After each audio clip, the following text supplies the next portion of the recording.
This is an ABP Life podcast.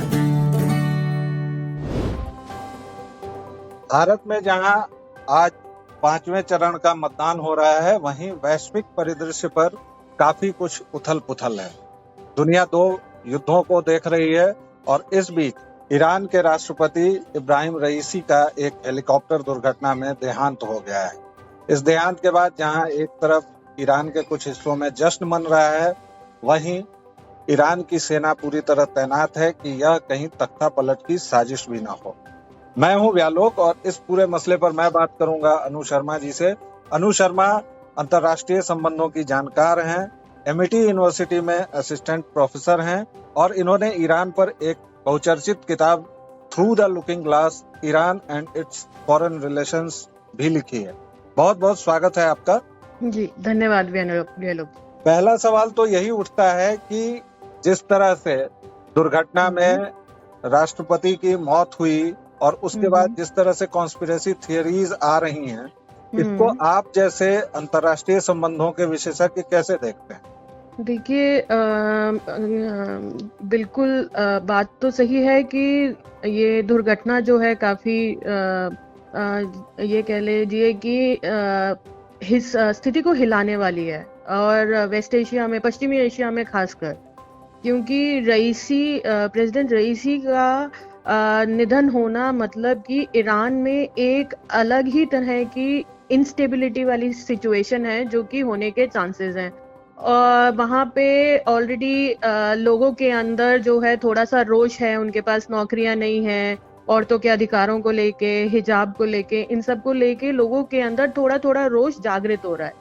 तो उस हिसाब से देखा जाए तो जो आपने बिल्कुल बोला शुरुआत में कि कहीं जश्न मन रहा है, जश्न तो खैर नहीं मन रहा होगा, पर हाँ एक स्थिति है जिससे कि अभी उभरने में ईरान को थोड़ा टाइम लगेगा, क्योंकि जब रईसी जो है वो एक हार्डलाइनर है। हार्डलाइनर का मतलब कि वो बिल्कुल इधर या उधर वाले स्थिति में नहीं है, वो बीच में नहीं रहेंगे कि हमें अगर देश की जरूरत के लिए इसे यहाँ पे समझौता कर लेना चाहिए तो हम वो कर लेते हैं, वो नहीं करेंगे।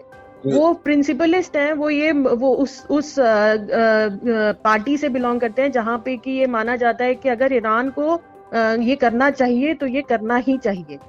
तो उस हिसाब से रईसी का जाना ईरान का दबदबा कमजोर करता है या नए बंदे के आने से ईरान का दबदबा बढ़ता है या थोड़ा और रूहानी के समय वाली स्थिति देखने को मिलती है ईरान की, वो थोड़ा अभी we will have to wait and watch थोड़ा सा। जी, वैसे ईरान के राष्ट्रपति की हत्या के बाद इजरायली शहरों में भी आतिशबाजी हो रही है और ये कहा जा रहा है कि इसमें यहूदी ताकतों का हाथ है। कॉन्स्पिरेसी थियरिस्ट बोल रहे हैं। रईसी को बूचर ऑफ तेहरान भी कहा जाता था। जी जी जी जी। और आपने बताया ही कि वह नेशनलिस्ट थे, वह पैट्रियार्क थे और काफी दमखम से ईरान की नीतियों को लागू कराते थे। जी। उनके बाद जो शून्य ईरान की राजनीति में उभरा है, उसको कैसे देखते हैं आप लोग और उसको कैसे अब ईरान टैकल करेगा? देखिए, पहली बात तो कि कॉन्स्पिरेसी थ्योरीज तो अभी बहुत सारी आएंगी, जिसमें कि जैसे कि एक आपने ऑलरेडी बता दी कि इजराइल की तरफ से कोई शायद एक कॉन्स्पिरेसी हुई है, जो कि पिछले कुछ महीनों में अगर देखा जाए तो जैसे कि ईरान और इजराइल के बीच में तनातनी चल रही थी, अगर उस हिसाब से देखा जाए तो कॉन्स्पिरेसी थ्योरी थोड़ी सी वाजिब भी लगती है कि अच्छा हाँ हो सकता है ऐसा। पर एक और कॉन्स्पिरेसी थ्योरी जो धीरे धीरे लोगों के दिमाग में जगह बना रही है वो है, क्या अमेरिका का हाथ तो नहीं है इसके पीछे? क्योंकि गाजा में जो कुछ हो रहा है और ईरान ने जैसा कि अपना सपोर्ट पैलेस्टीन को दिखाया है, क्या उसको थोड़ा कमजोर करने के लिए और इजराइल की स्थिति को थोड़ा और मतलब बढ़ावा देने के लिए उस स्थिति को, कहीं अमेरिका ने तो ये नहीं कराया। पर हाँ, कॉन्स्पिरेसी थ्योरीज तो अभी बहुत सारी आएंगी। क्या ये विपक्ष का खेल तो नहीं है? क्या ये उन लोगों का खेल तो नहीं है जो ये देख रहे हैं, जैसे कि आपने बोला रईसी को बुचर ऑफ ईरान भी बोला जाता है, क्या ये उन लोगों का खेल तो नहीं है जो कि इस तरह रईसी को इस तरह से देखते हैं? तो ये कॉन्स्पिरेसी अंदर की है कि बाहर की है, ये तो अभी थोड़ा मतलब समय के साथ हमें पता चली जाएगा कि क्या है क्या नहीं है। जहां तक रही बात सुनने की, ईरानी मीडिया ने अभी तो डिक्लेयर कर दिया है कि कोई उनको जिंदगी का अभी कोई ऐसा अनुमान लगता नहीं है क्रैश के बाद।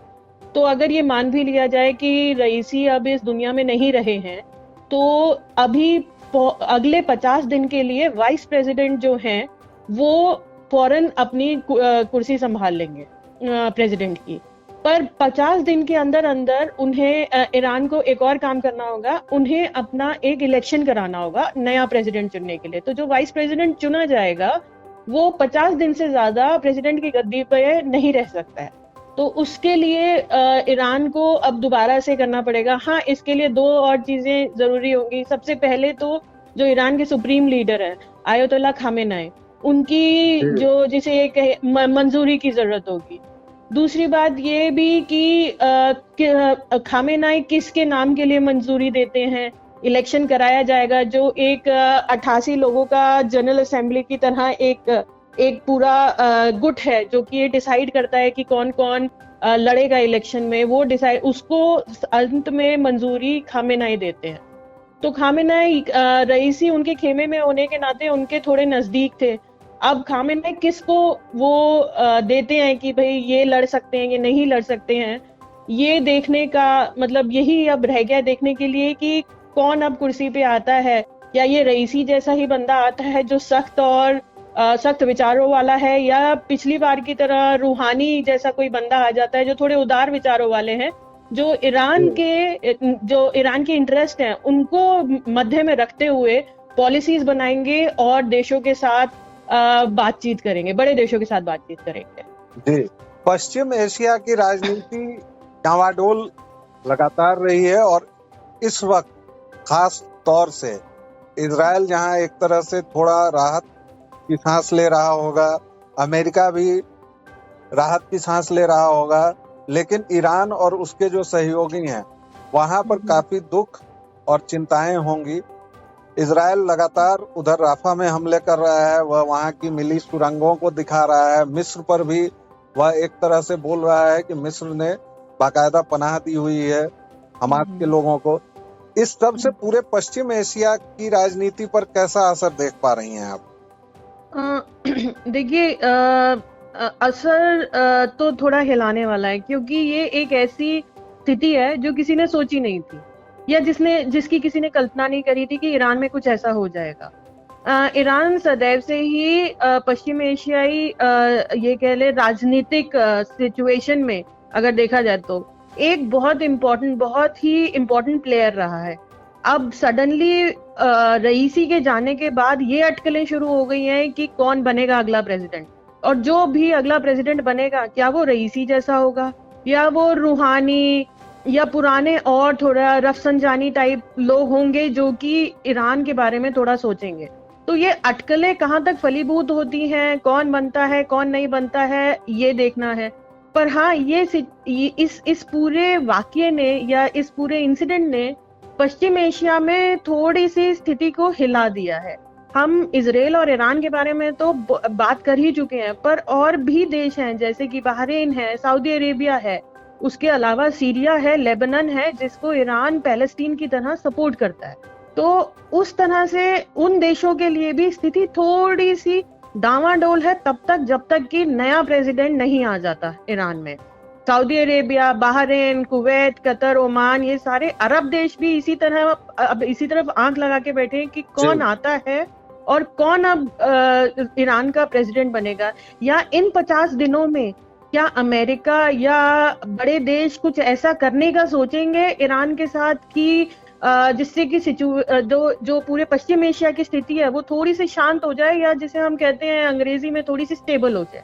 जी, क्या 50 दिन में वो करना मुमकिन है कि नहीं है? मेरे हिसाब से ये ज्यादा देखने वाला इशू है। जी, एक आखिरी सवाल, चाबहार समझौता अभी किया था भारत ने, भारत पर कोई असर आप देख पा रही हैं रईसी के जाने से? संक्षेप में इसका जवाब चाहेंगे। जी, ओके।